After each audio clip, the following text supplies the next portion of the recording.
오늘 거룩한 주일 아침에 하나님께 거룩하고 아름다운 예배를 드리시기에 나오신 우리 베카리 한인교회 모든 성도님들께 성령 충만한 은혜가 함께 하시기를 예수님의 이름으로 축원합니다. 아멘. 네, 오늘은 제가 설교 제목을 좀 바꿨습니다. 그래서 영혼의 닷이라는 제목으로 함께 말씀을 나누도록 하겠습니다. 우리 잠깐 기도하겠습니다.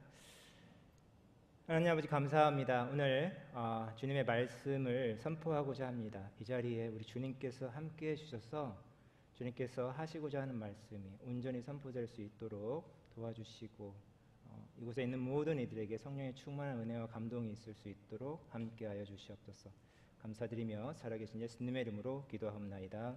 아멘.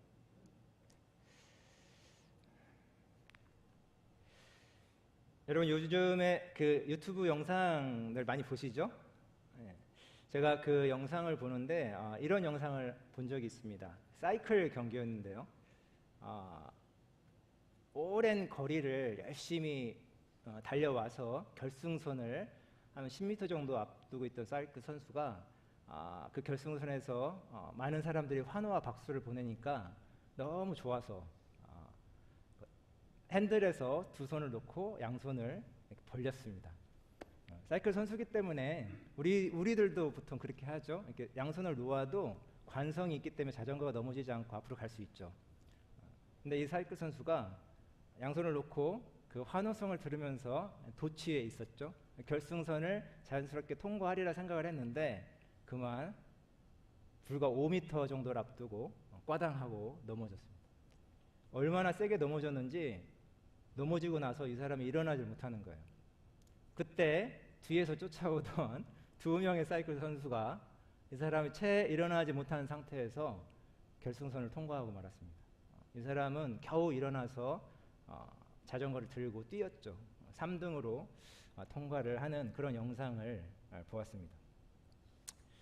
잠시의 방심이 자신이 목표했던 바를 놓치게 만든 것이죠. 여러분 경기는 결승선을 통과할 때까지 끝난 게 아닙니다. 그렇죠? 우리 인생도 마찬가지입니다. 우리의 신앙도 마찬가지죠. 우리는 마라톤 인생을 살고 있습니다. 우리의 결승선은 어디입니까? 네, 바로 천국의 문이죠. 우리의 인생의 경기, 신앙의 경기는 우리가 천국문을 통과하는 그때까지 계속될 것입니다. 지난번에 말씀드렸듯이 사탄은 단 한 번의 기회를 노리고 있습니다. 천국문의 목전에서 우리가 넘어지게 된다면 우리는 목적한 바를 이루지 못할 수도 있다는 것이죠. 사도 바울이 말한 것처럼 우리는 뒤의 것은 잊어버리고 오직 표대를 향하여 부르심의 상을 위해서 멈추지 않고 뒤돌아보지 않고 앞만 보고 나아가야 한다는 것입니다. 세리머니는 천국문을 통과한 후에 하나님께서 열어주시는 천국 혼인잔치에서 하게 될 것입니다. 여러분 믿으십니까? 그러므로 우리는 결코 방심할 수 없습니다. 사도 베드로는 이야기했습니다. 정신을 차리고 깨어 있으십시오. 여러분의 원수 악마가 우는 사자같이 삼킬 자를 찾아 두루 다닙니다. 여러분 동물의 왕국이나 내셔널 지오그래픽 같은 프로그램을 보면 이 사자가 사냥하는 모습이 나오죠. 보통 사자가 사냥할 때 이 가젤과 같은 초식 동물들을 사냥합니다. 그 중에서도 어린 가젤을 노리죠. 왜냐하면 아무리 사자가 동물의 왕이라 할지라도 이 어른 가젤의 이 뒷발차기에 한번 맞으면 크게 다칠 수도 있다고 합니다. 잘못하면 죽을 수도 있다고 하죠. 사자가 그것을 아는 겁니다. 그래서 가능하면 연약하고 어린 가젤을 노리는 것이죠. 그런데 보통 가젤은 어른들의 공동 보호를 받습니다. 그래서 어떤 가젤을 노리느냐? 어른들로부터 떨어져 있는 가젤을 찾는 거죠. 굉장히 벌러너블하고 취약한 상태에 있는 상대를 고르는 것입니다. 여러분 우리 크리스찬도 마찬가지입니다. 우리가 주님을 믿는 순간 성령님이 우리에게 임재하시고 우리 안에 거하시면서 우리는 하나님의 보호하심 가운데 있게 됩니다. 그러나 어떤 이유로든 우리 중 누군가가 하나님으로부터 멀어지게 될 수 있는데, 그때는 우리가 영적으로 매우 vulnerable, 취약한 상태에 빠지게 된다는 것이죠. 그때 우는 사자와 같이 우리 주위를 어슬렁거리면서 먹잇감을 찾고 있는 사탄이 우리를 공격하게 되는 것입니다. 여러분, 우리는 그러므로 잠시라도 하나님과 떨어져 있어서는 안 됩니다. 믿으십니까? 항상 하나님의 보호하심 안에 머물러 있어야 하는 것이죠. 예수님은 말씀하셨습니다. 내 안에 머물러 있어라. 그리하면 나도 너희 안에 머물러 있겠다. 여러분 하나님 안에 머물러 계십니까? 네. 여러분은 하나님의 보호하심 아래 머물러 계십니까? 네. 주님의 보호하심에 대한 분명한 확신이 여러분에게 있으시기를 예수님의 이름으로 축원합니다. 여러분, 제가 학생부 예배를 인도하고 있는데요. 이 예배, 아이들이 3명밖에 안 되지만 예배에 집중시키기가 참 쉽지 않습니다. 보통 우리 사랑하는 로이 이 로이가 무엇을 가지고 있냐면 아주 뛰어난 언변력과 연기력을 가지고 있습니다. 그래가지고 우리 라이언과 크리스찬을 완전히 사로잡죠. 그래서 예배에 집중시키는 것이 아니라 자신에게 집중시킵니다. 그래서 우리 대영이를 캡틴으로 제가 삼아가지고 우리 로이를 좀 이렇게 예배에 집중시켜 보겠다 생각을 했었는데, 우리 대영이도 한 10초면 로이한테 넘어가 있습니다. 로이가 아주 뛰어난 은사를 가지고 있는 것이죠. 그런데 어느 날 예배 시간에 한참 떠들고 있는데 애들이 갑자기 우리 로이가 무슨 말을 했냐면요, 아주 의미심장한 말을 했습니다. 로이가 뭐라고 했냐면, 나는 교회에 오면 왠지 세상에서는 느낄 수 없는 마음의 평안함을 느낀다. 아주 놀랍죠? 우리 로이가 갑자기 뜬금없이 이런 말을 했습니다. When I am in church, I feel a peace in my heart that I can't experience in the world. 그랬더니 그 말을 들은 대영이하고 우리 찬진이가 나도 그렇다고 그렇게 동조를 했어요. 여러분, 예배 시간에 집중하지 않고 맨날 떠들기만 했던 그 아이들이 이 자신들이 하나님의 보호하심에 있다는 것을 알고 있는 거죠. 저는 그것이 되게 저의 마음에 크게 위로가 됐습니다. 왜냐하면 아이들이 도무지 집중을 하지 않아가지고 이 아이들이 지금 말씀을 듣고 있는 건지 어쩐 건지 항상 그런 걱정이 있었거든요. 근데 우리 아이들의 그 고백을 딱 들으면서 아이들이 듣고 있었구나, 그런 확신이 생겼습니다. 그러면 우리 아이들의 그런 가슴 뭉클한 고백을 한 후에 좀 나아졌느냐? 여전히 저는 아이들을 예배에 집중시키기가 쉽지 않습니다. 그래서 제가 사용하는 방법이 있습니다. 그것이 무엇이냐면 아이들한테 질문을 하는 거죠. 한 사람 한 사람 돌아가면서 질문을 합니다. 지난주에는 제가 찬진이한테 이런 질문을 했습니다. 인간의 죄로 인한 결과가 무엇이냐? What is the result of human sin? 여러분, 인간의 죄로 인한 결과가 무엇입니까? 죽음이죠. 죽음입니다. 저는 이것을 염두에 두고 우리 찬진이한테 질문을 했습니다. 그런데 찬진이가 아주 놀라운 대답을 했습니다. 찬진이가 뭐라고 했냐면 They are separate from God. 그들이 하나님과 분리되었다. 여러분, 놀랍지 않습니까? 제가 이 대답을 듣고 우리 찬진이를 아주 크게 칭찬해 줬습니다. 우리 그 옆에서 듣고 있던 라이언과 로이도 깜짝 놀라서 우리 찬진이를 함께 칭찬해 줬죠. 하나님으로부터의 분리. 여러분, 인간의 죄로 인한 이 결과에 대한 죽음보다도 더 근원적인 대답이었던 것입니다. 물론 몇 주 전에 제가 이 사실을 아이들한테 가르친 적이 있습니다. 그런데 시간이 좀 흘렀고 지난주에는 저도 죽음을 염두에 두고 그런 질문을 했던 것이거든요. 근데 찬진이가 오래전에 배운 것을 기억하고 아주 대답을 잘 한 것이죠. 누가 가르쳤는지 참 잘 가르쳤다고 생각합니다. 여러분, 태초에 죄가 인간에게 들어옴으로 인해서 하나님의 형상이 파괴되고 처음으로 하나님과 인간의 분리가 발생했습니다. 인간의 하나님과의 분리, 이것이 인간의 모든 문제의 근원이라고 지난번에 제가 말씀드린 적이 있습니다. 이 분리로 인해 인간은 더 이상 하나님을 알지 못하고 하나님께 반응하지 못하는 상태에 빠졌습니다. 마음이 어두워져서 복음과 진리를 들어도 인식할 수 없게 된 상태. 하나님과 분리될 때 참된 평안과 안식을 잃어버리고 근원적인 존재적인 불안과 두려움을 갖게 된 상태. 우리 안에 들어온 죄가 우리를 지배하고 우리의 양심을 왜곡시켜서 또 다른 많은 죄를 짓게 되는 상태. 우리의 마음이 교만해져서 서로를 미워하고 다투고 그래서 사랑의 관계가 깨어지는 상태. 생명나무를 잃어버림으로 인해서 우리가 질병과 아픔을 겪게 되고 결국은 죽음을 맞이하게 되는 상태에 빠졌다는 것입니다. 여러분, 종교개혁자 마틴 루터는 이러한 죄의 결과적 상태를 total depravity이다, 전적인 타락 상태다라고 말했습니다. 즉, 인간은 죄로 인해서 하나님과 분리되면서 그 내면이 전적으로 부패했다는 것입니다. 그래서 선을 원할 수도 없고 하나님을 택할 수도 없고 오직 자기 중심성과 죄에 매인 본성만을 따르는 상태가 되었다라는 것이죠. 그래서 마틴 루터는 이것을 본디지 오브 더 윌, 우리의 의지가 노예화되었다라고 해서 우리는 죄의 노예, 사탄의 노예가 되었다라고 주장했습니다. 사도 바울은 로마서 3장에서 바로 이 우리의 상태를 이야기하고 있습니다.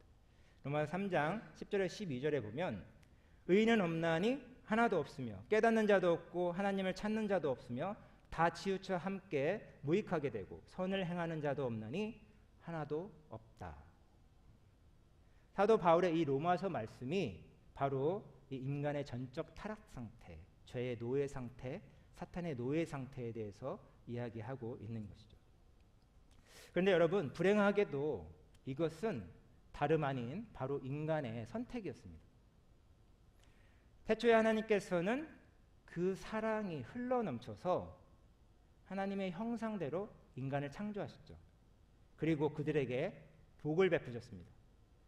선악과를 제외한 에덴 동산의 모든 나무의 실과를 먹게 하시고 생육하고 번성하고 충만해서 이 땅을 다스려라 하는 엄청난 권세를 주셨습니다.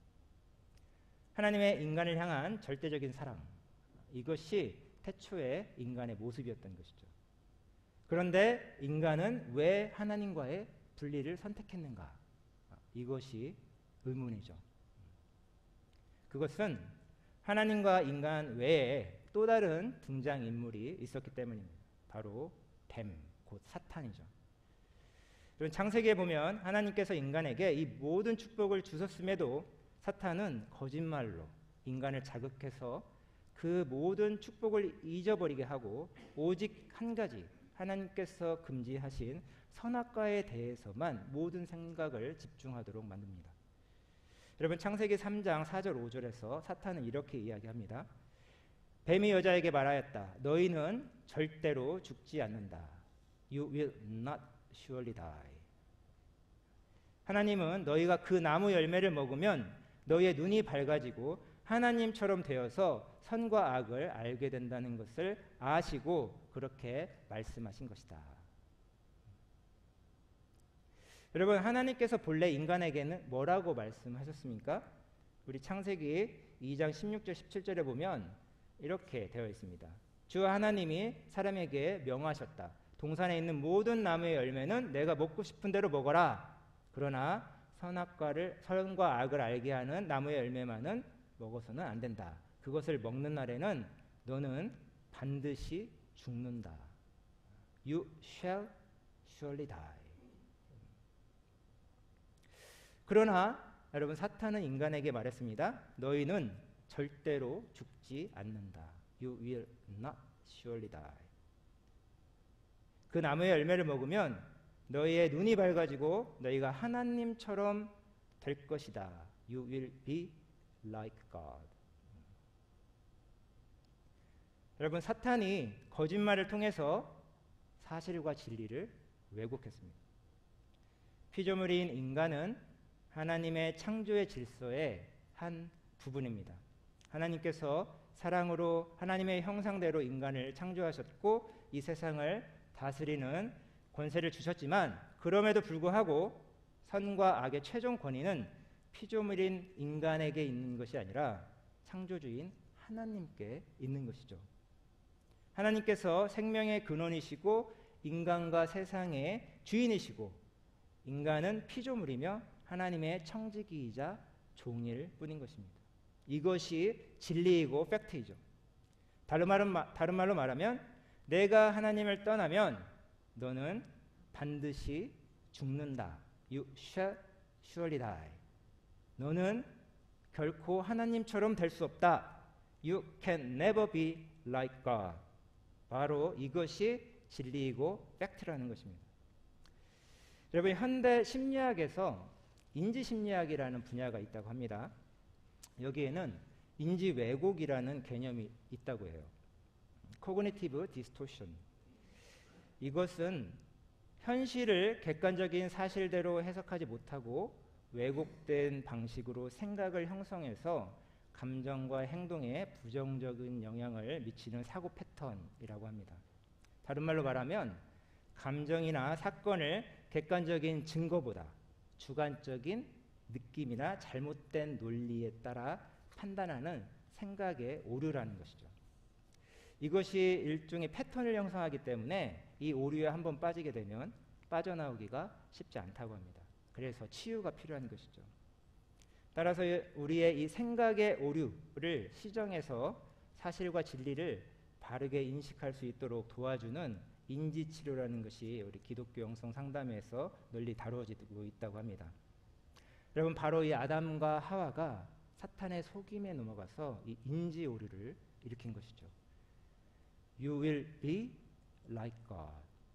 그 나무의 열매를 먹으면 너희가 하나님처럼 될 것이다. 그런데 하나님이 지금 그것을 막고 있는 것이다. 사탄의 이 말에 갑자기 인간의 마음이 요동치기 시작했습니다. 사탄의 이 거짓말을 통해서 인간에게 하나님께서 자신들을 속였다라고 하는 생각의 오류를 만들어낸 것이죠. 그리고 이 생각의 오류가 인간의 감정에 부정적인 영향을 미치기 시작했습니다. 이 코그니티브 디스토션, 인지 왜곡이라는 것이 발생한 것이죠. 우리가 하나님처럼 될 수 있었구나. 그런데 하나님이 그것을 막은 거였구나. 하나님은 우리를 사랑하는 게 아니야.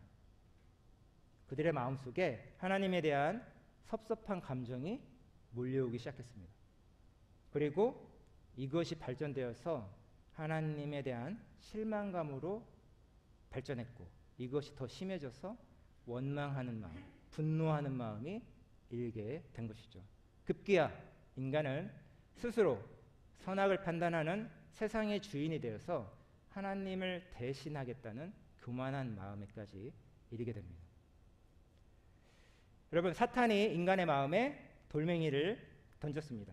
그리고 그 감정의 파문이 일어났고 그것이 점점 커져서 소용돌이가 되었고 그 소용돌이가 점점 더 커져서 급기야 감정의 폭풍이 되어서 인간의 마음을 휘감아 버린 것이죠.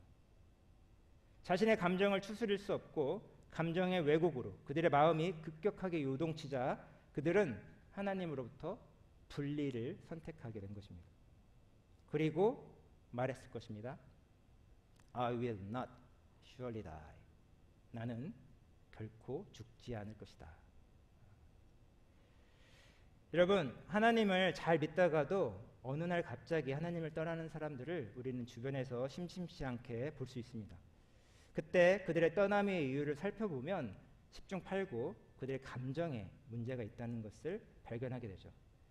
진리와 팩트와는 전혀 상관없는 우리의 감정의 소용돌이에 휘말려서 하나님에 대한 섭섭한 마음, 원망하는 마음, 급기야 하나님이 날 사랑하지 않아.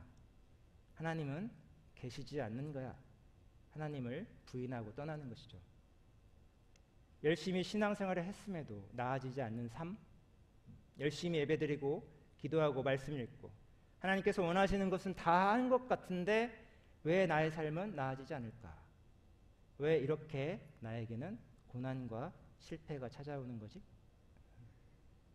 신앙생활을 통해서 내가 기대했던 보상이 이루어지지 않았을 때 오는 그 무기력, 원망, 분노의 감정이 우리를 하나님으로부터 분리시키는 거다라는 것이죠.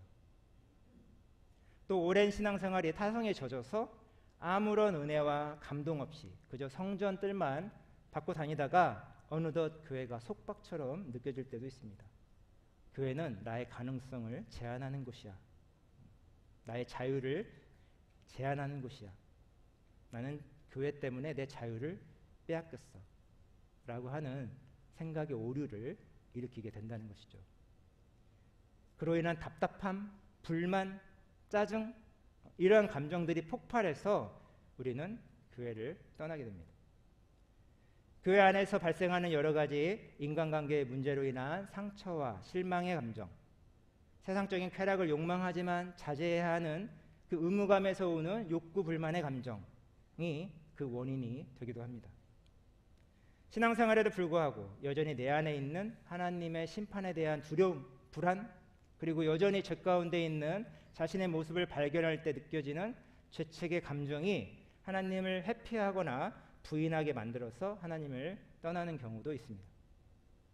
그 이유를 막론하고 우리에게 발생하는 이 모든 하나님과의 분리는 진리와 팩트와 상관없이 이 생각의 오류, 그로 인한 잘못된 감정에 압도되어서 발생하는 경우가 대부분이라는 것이죠.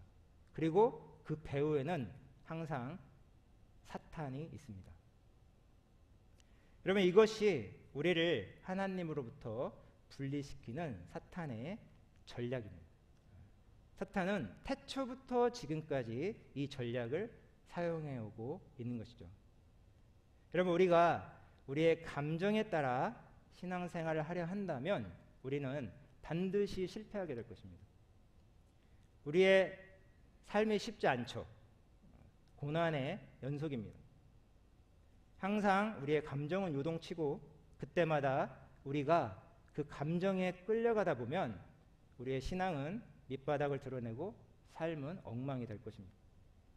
그리고 그 결국은 항상 하나님과 우리의 분리로 마무리되게 되죠. 그 결과 You shall surely die. 우리는 반드시 죽게 될 것입니다. 그래서 여러분, 잠언 4장에서는 이렇게 이야기합니다. 23절, 24절, 25절을 제가 읽어드리도록 하겠습니다. 그 무엇보다도 너는 내 마음을 지켜라. 그 마음이 바로 생명의 근원이기 때문이다. 왜곡된 말을 내 입에서 없애버리고 속이는 말을 내 입술에서 멀리하여라. 눈으로는 앞만 똑바로 보고 시선은 앞으로만 곧게 두어라. 아멘. 여러분, 우리의 마음은 영적 전쟁터입니다. 사탄이 끊임없이 거짓으로 우리의 감정을 요동시켜서 우리의 마음을 공격하죠. 그때 우리가 해야 할 일은 우리의 마음을 지키는 것입니다. 우리가 우리의 마음을 지키지 못하고 사탄과의 영적 전쟁에서 패배할 때 하나님과 우리는 분리되게 됩니다. You shall surely die. 그리고 우리는 죽게 된다는 것이죠. 이것이 우리의 마음이 생명의 근원이다라고 이 잠언 기자가 말하는 이유입니다. 사랑하는 자신의 아들에게 전하는 솔로몬이 아버지로서 간절하면서도 강력하게 하는 경고라는 것이죠. 그러므로 우리는 사탄의 그 왜곡된 말들, 그 속이는 말들로 인해서 우리의 감정이 소용돌이치지 않도록 해야 합니다. 그 말들에 우리의 생각이 사로잡히지 말아야 하고 함부로 그 말들을 입 밖으로 내뱉지 말아야 한다는 것이죠. 우리의 감정이 요동칠 때 우리가 절제와 인내로 잠잠히 우리의 마음을 지키면 그 감정의 요동은 찻잔 속 소용돌이로 끝날 것입니다. 그러나 사탄의 속임에 우리의 마음이 흔들리고 또한 그것을 우리가 입 밖으로 내뱉는 순간 우리의 감정의 요동은 거대한 폭풍이 되어서 우리 자신은 물론이고 주변 사람들까지 소용돌이에 휩쓸려 가게 된다는 것입니다. 그래서 잠언은 계속 이야기합니다. 눈으로는 앞만 똑바로 보고 시선은 앞으로만 곧게 두어라. 여러분, 우리는 눈을 똑바로 뜨고 현실을 직시하고 진리를 바로 인식해야 합니다. 사탄의 거짓에 속아서는 안 된다는 것이죠. 우리가 사탄의 거짓에 속아서 우리의 마음을 지키지 못하면 You shall surely die. 우리는 반드시 죽게 될 것입니다. 그것이 진리입니다. 하지만 여러분, 우리가 눈을 똑바로 뜨고 직시해야 할 그 진리는 그것만이 아니죠. 히브리서 6장 18에서 19절 말씀을 제가 한번 읽어드리도록 하겠습니다. 이는 앞에 놓인 소망을 붙잡으려고 세상에서 피하여 나온 사람들인 우리가 이 두 가지 변할 수 없는 사실, 곧 하나님의 약속과 맹세를 의지하여 큰 위로를 받게 하려는 것입니다. 하나님께서는 약속하시고 맹세하실 때에 거짓말을 하실 수 없습니다. 우리에게는 이 소망이 있으니 그것은 안전하고 확실한 영혼의 닷과 같아서 휘장 안에까지 들어가게 해줍니다. 아멘.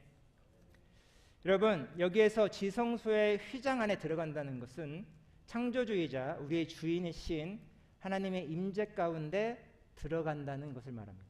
그것은 곧 부활의 생명과 구원을 이룬다는 의미죠. 우리는 원래 불완전한 인간 대제사장을 의지해서 성전 밖에서 그를 초조하게 기다리며 우리의 속죄 여부를 불안하게 기다리는 존재였습니다. 그러나 예수 그리스도께서 십자가에서 우리를 구원을 이루실 때에 지성소의 휘장이 찢어졌습니다. 그것은 다른 말로 말하면 하나님의 아들이신 예수님께서 우리의 영원한 대제사장이 되시고 우리는 그 예수님을 따라서 하나님의 임재가 있는 지성소로 들어가게 되었다는 것이죠. 영원하고 확실한 부활의 생명과 구원을 우리가 예수님을 통하여 얻게 되었다는 것을 의미합니다. 여러분 믿으십니까?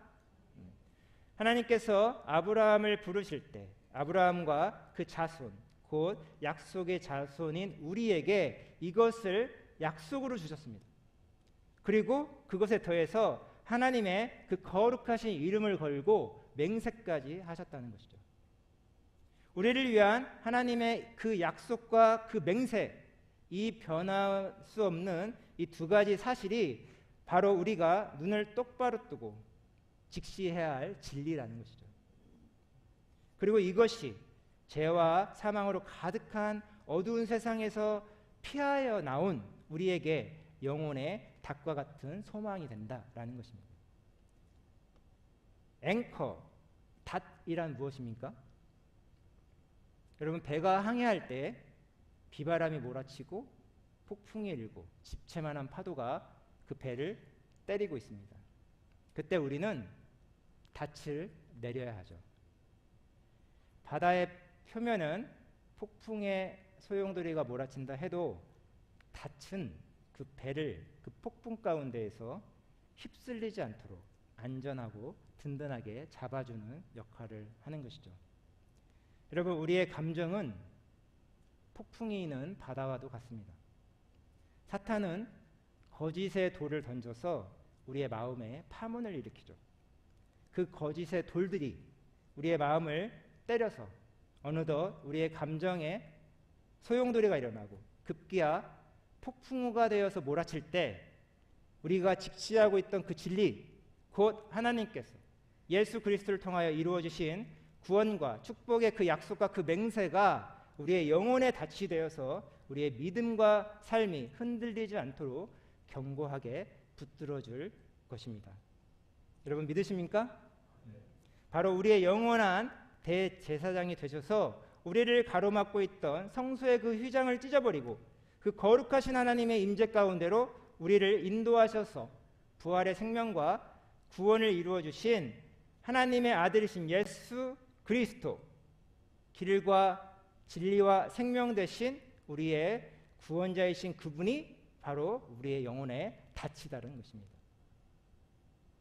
여러분, 오늘 본문은 다른 누구도 아닌 바로 예수님의 제자들이 이 감정의 폭풍을 이기지 못하고 실망하고 낙심해서 사명을 버리고 주님을 떠나 있는 모습을 볼 수 있습니다. 그들은 부활하신 예수님을 목도했습니다. 그리고 갈릴리에서 주님을 기다리라는 말씀에 따라 디베라 바다, 곧 갈릴리 호수의 서쪽 편이죠. 그곳에서 모두 7명의 제자들이 있었습니다. 기다리고 있었죠. 그들은 감히 부활하신 주님 앞에 나서지 못했습니다. 예수님께서 체포되시던 그날 밤 그들은 무서워서 모두 도망갔기 때문이죠. 특히 베드로는 닭이 2번 울기 전 예수님을 3번 부인하고 저주까지 하는 그런 엄청난 일을 벌인 후였습니다. 크게 낙심한 채 그 죄책감과 수치감, 그 소용돌이치는 감정에 휩싸여 있었던 베드로와 그 제자들이었던 것이죠. 그때 베드로가 말했습니다. 나는 다시 물고기를 잡으러 가겠다. 그리고 다른 제자들이 그를 따랐습니다. 여러분, 이것은 그들이 이제 주님을 떠나서 세상으로 돌아갈 준비를 하고 있었음을 보여주는 것입니다. 다른 누구도 아닌 바로 예수 그리스도의 제자들입니다. 여러분, 그 7명 중에 베드로를 포함한 야고보와 요한, 최소한 이 3명은 전직 어부였습니다. 나머지 4명의 직업은 명확하지 않습니다. 최소한 3명, 최대 7명이 고기 잡는데 전문가란 뜻이죠. 그런데 이상하게도 그날 밤은 밤새도록 고기를 잡았는데 이 전문가들이 단 한 마리의 고기도 잡지 못했습니다. 여러분, 이것은 불가능한 일입니다. 저는 이 성경이 단 한 마리만 잡았다고 했어도 저는 그 사실을 인정했을 것입니다. 그런데 이 전문가들이 한두 시간도 아니고 밤새도록 고기를 잡았는데 단 한 마리도 잡지 못했다. 이것이 불가능하다는 거죠. 초자연적인 힘이 가해진 것입니다. 곧 다른 말로 말하면 주님께서 막으셨다는 것이죠. 여러분, 예전에 예수님께서는 제자들에게 다음과 같은 말씀을 하신 적이 있습니다. 요한복음 15장 4절에서 5절 말씀입니다. 제가 한번 읽어드리겠습니다. 내 안에 머물러 있어라. 그리하면 나도 너희 안에 머물러 있겠다. 가지가 포도나무에 붙어있지 아니하면 스스로 열매를 맺을 수 없는 것과 같이 너희도 내 안에 머물러 있지 아니하면 열매를 맺을 수 없다. 나는 포도나무요 너희는 가지다. 사람이 내 안에 머물러 있고 내가 그 안에 머물러 있으면 그는 많은 열매를 맺는다. 너희는 나를 떠나서는 아무것도 할 수 없다. 아멘. 여러분, 우리는 예수님을 떠나서는 아무것도 할 수 없는 존재들입니다. 열매를 맺기 위해서는 가지는 나무에 붙어 있어야 합니다. 그들이 예수님께 던져보라고 한 곳에 그물을 던졌을 때 그들은 밤새도록 한 마리도 못 잡았는데 그 한 번의 그물을 던짐으로 인해서 한꺼번에 153마리의 물고기를 잡는 경험을 하게 되죠. 포도나무의 가지가 포도나무에 붙어 있을 때 비로소 열매를 맺을 수 있는 것입니다. 여러분, 우리의 구원과 생명의 모든 능력은 오직 주님께로서만 부터만 옵니다. 믿으십니까? 우리의 것이 아니라는 것이죠. You can never be like God. 우리는 절대로 하나님처럼 될 수 없습니다. 우리가 주님을 떠나서는 아무것도 할 수 없는 것이죠. 우리가 주님을 떠난다면 You shall surely die. 우리는 죽을 것입니다. 여러분 믿으십니까? 이 일이 있고 나서 예수님께서 시몬 베드로에게 질문을 하시는 장면이 바로 오늘 본문인 것이죠. 예수님께서는 베드로에게 같은 질문을 3번 반복하십니다. 요한의 아들 시몬아, 내가 나를 사랑하느냐? 여러분 사랑, 어려운 주제가 나왔죠. 우리 신앙인들은 삶의 모든 사건과 상황 속에서 항상 이 사랑의 문제에 직면하게 되어 있습니다. 사랑, 우리가 말로는 쉽게 이야기하지만 가장 어렵고도 알 수 없는 존재, 바로 사랑입니다. 어쩌면 우리 인생은 이 사랑이 무엇인가 하는 것을 찾아가는 과정이 아닐까 합니다. 저는 아직도 잘 모르겠습니다. 여러분 혹시 아십니까? 우리 사랑하는 청년 회장이 어느덧 결혼 정년기에 접어들어서 제가 어느 날 한번 질문을 한 적이 있습니다. 너는 어떤 배우자를 원하니? 근데 제가 그 대답을 듣고 한숨을 푹 쉬었습니다. 우리 청년 회장이 뭐라고 말했냐면, 목사님 저는 느낌이 있어야 해요. 느낌. 사랑 다음으로 알 수 없는 존재, 느낌. 여러분 사랑을 느낌으로 표현한다면 그건 사랑을 우리의 감정 문제로 생각한다는 뜻이죠. 감정은 우리의 영적 전쟁터라고 말씀드렸습니다. 느낌도 있는 사람이다 라고 하면 괜찮겠지만 느낌만 있는 사람과 결혼하겠다, 이것은 다른 말로 말하면 그 사람과 날마다 영적 전쟁을 하며 싸우겠다라는 뜻입니다. 물론 우리 회장님은 그 전자의 뜻으로 이야기를 한 것이죠. 여러분 오늘 예수님의 이 질문, 요한의 아들 시몬아 내가 나를 사랑하느냐, 이 질문에서 주님께서 물어보시는 이 사랑이 과연 우리의 감정에 관한 것이냐 하는 문제죠.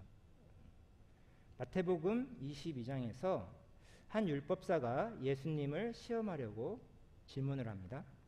선생님이여, 율법 중 어느 계명이 크니이까? 예수께서 가라사대 내 마음을 다하고 목숨을 다하고 뜻을 다하여 주 너의 하나님을 사랑하라 하셨으니 이것이 가장 크고 첫째는 계명이요 둘째는 그와 같으니 내 이웃을 내 몸과 같이 사랑하라 하셨으니 이 두 계명이 온 율법과 선지자의 강령이니라. 아멘. 여러분 예수님께서는 이 사랑을 우리에게 계명으로 주셨습니다. 주님을 사랑하는 것은 온 율법과 선지자의 강령이다. 그래서 여러분 예수님의 베드로를 향한 질문, 내가 나를 사랑하느냐, 이것은 이 예수님께서 주신 이 두 개의 계명 중에 하나님의 아들이시고 우리의 주님이신 예수 그리스도에 대한 사랑에 해당하기 때문에 첫 번째 계명에 해당되겠죠. 즉 여러분 우리는 마음을 다하고 목숨을 다하고 뜻을 다하여 우리의 창조주 주인이신 하나님을 사랑해야 하는 명령이 주어진 것입니다. 이것은 우리의 감정이 아니라 주님의 명령입니다. 여러분 우리는 감정으로 신앙생활을 하지 않습니다. 우리가 감정으로 신앙생활을 한다면, 그래서 주님을 향한 우리의 사랑이 단순한 감정이라면 우리는 결코 주님을 사랑할 수 없습니다. 날마다 소용돌이치는 우리의 감정에 따라서 주님과 우리와의 관계가 좌지우지된다면 그것은 믿음도 아니고 신앙도 아닙니다. 죄책감과 수치심이라는 감정에 휩싸여서 주님을 떠났던 베드로, 그에게 지금 주님께서 사랑을 명령하고 계신 것입니다. 여러분 우리가 주님을 떠날 명분을 찾는다면 아주 셀 수 없이 많을 것입니다. 날마다 소용돌이치는 우리의 그 수많은 감정들, 그것들이 다 이유가 될 것이기 때문이죠. 그러므로 여러분 우리는 그 어떠한 감정의 소용돌이 속에서도 우리의 마음을 다하고 목숨을 다하고 뜻을 다하여 주 우리 하나님을 사랑해야 합니다. 여러분 믿으십니까? 하나님께서 예수 그리스도를 통하여 이루어 주신 구원과 축복의 그 약속과 그 맹세, 그것이 우리의 영혼에 닻이 되어서 우리의 믿음과 삶이 흔들리지 않도록 견고하게 붙들어 줄 것입니다. 여러분 믿으십니까? 그렇게 되는 우리 메카리 한인교회 가족 모두 되시기를 축원드립니다. 여러분 제가 마지막으로 우리 시편 62편 1절 2절 말씀을 읽어드림으로 오늘 말씀을 마치도록 하겠습니다. 내 영혼이 잠잠히 하나님만을 기다림은 나의 구원이 그에게서만 나오기 때문이다. 하나님만이 나의 반석, 나의 구원, 나의 요새시니 나는 결코 흔들리지 않는다. 아멘. 함께 기도하시겠습니다. 하나님 아버지 감사합니다.